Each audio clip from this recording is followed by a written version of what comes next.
For an investigation that Sarah Palin originally welcomed because she said she had nothing to hide, Troopergate is looking more and more like an investigation Republicans, led by the McCain campaign, are trying to bury. Today, 5 Alaska Republican lawmakers filed a lawsuit to try to derail the investigation into Governor Palin's firing of former Public Safety Commissioner Walter Monaghan.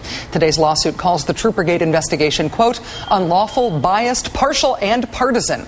Well, something sure has changed since it was a bipartisan oversight committee that earlier this summer unanimously, like 14-0 unanimously, approved the investigation of whether Palin fired the commissioner because he wouldn't fire Palin's ex-brother-in-law, Alaska State Trooper Mike Wooten. At first, Palin said she would cooperate with the investigation. She said, quote, hold me accountable.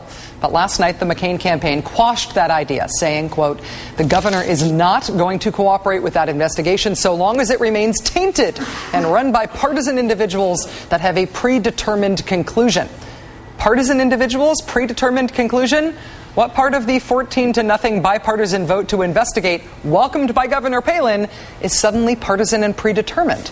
Joining us now to explain is Newsweek's investigative correspondent Michael Isikoff, who has been all over this story like white on rice.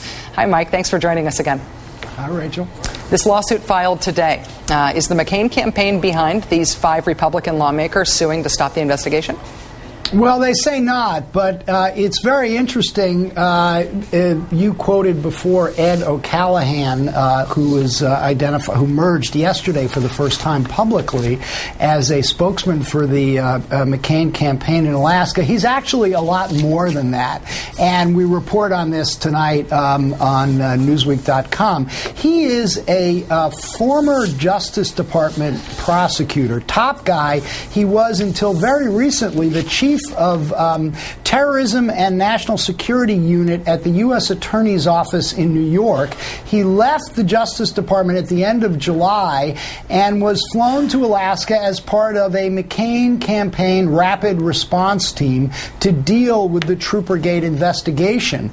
I spoke to him last night and today, and he did acknowledge he is serving as a consultant advisor to the lawyer hired at state expense to represent Governor Palin on this, and has been helping to devise and direct the legal strategy, essentially to shut down this investigation or any investigation into these allegations.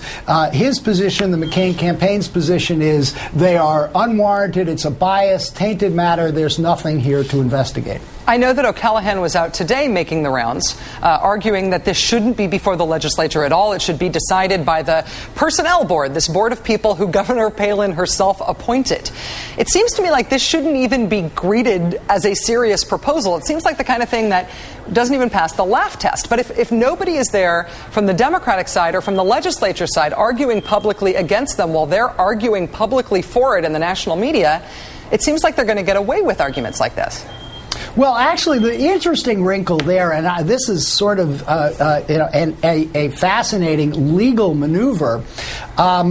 2 weeks ago, Tom Van Flein, the public lawyer for Governor Palin, filed a motion with the Personnel Board to ask them to investigate this matter. The argument was that's the appropriate forum to investigate any ethical wrongdoing by the governor, not the Legislative Council.